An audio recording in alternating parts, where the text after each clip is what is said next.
Well, boys, would it surprise you if I told you that the cesspool known as Bluesky was not doing so well right now? And if for some reason you don't already know what Bluesky is, then let me explain it like this.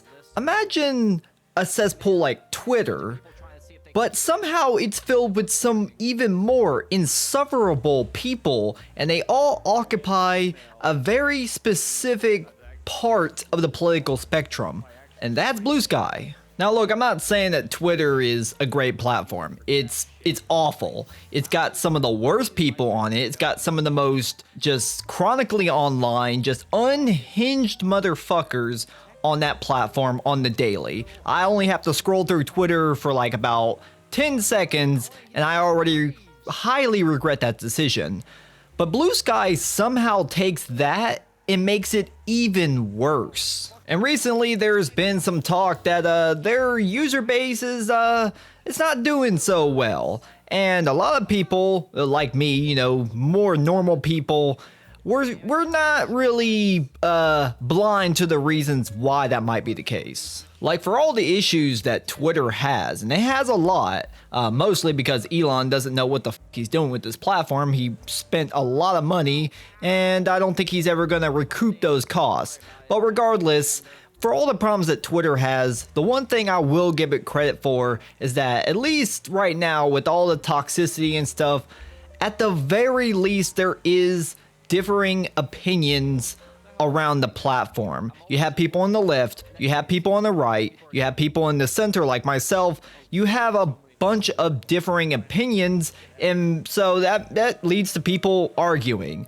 And while that might not sound like a good thing, it's a lot better than what's going on Bluesky, because Bluesky, it caters itself to just one side of the political spectrum, which is the left. And not just the left, you know, not slightly leaning left. We're talking like far left. We're talking the libtards, as we like to call them.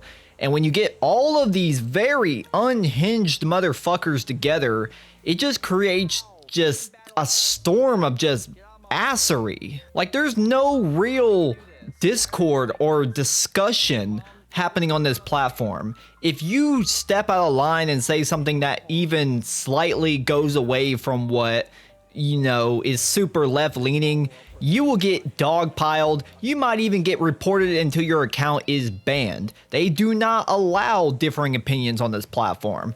And it makes you wonder, what's even the point? Is it just so that people can post and scream into the void?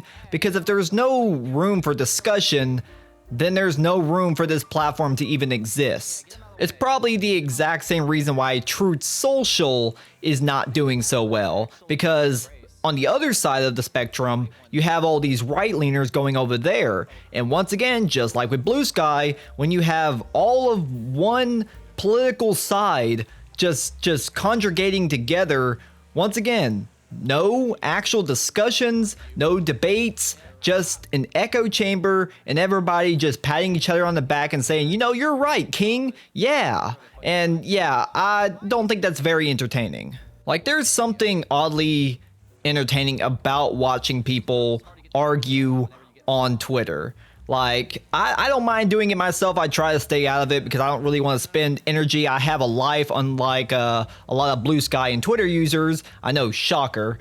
I don't try to spend a lot of time on there, but I do love watching people argue on Twitter. It is kind of entertaining in a really weird way, but you won't get that on these very politically centric kind of platforms such as Truth Social or Bluesky.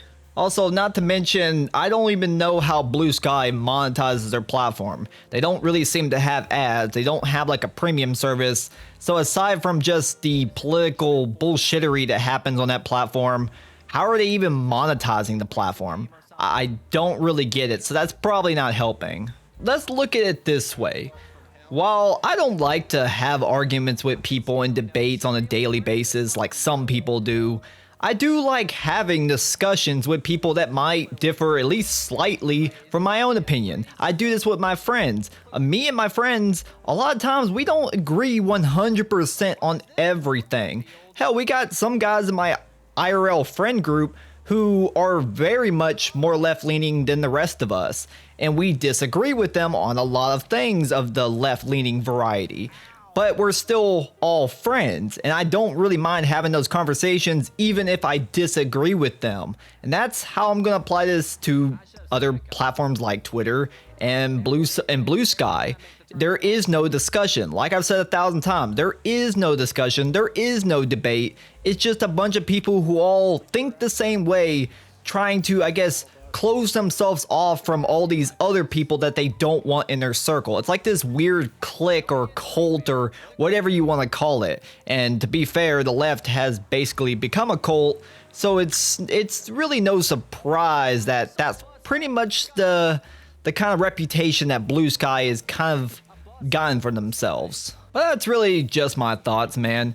Post your comments down below. What do you think about Bluesky? Have you even used it? I've never used it. I've thought of going on there and maybe trying to troll and speedrun to see how long it takes me to get banned. Probably wouldn't take very long because I seem to piss off people on both the left and the right, which I'm fine with. That's just my existence. I'm here to piss people off. It's just natural to me. So if you've experienced anything on Bluesky, post it down below. I'd love to see what you guys think. But be sure to like, subscribe. Also, come watch me on Kick from time to time. I know that's a site that has a pretty bad reputation that people on Bluesky would probably not be too keen to. So come watch me over there and let's fight back against the libtards. All right, I'll catch you guys in a future video.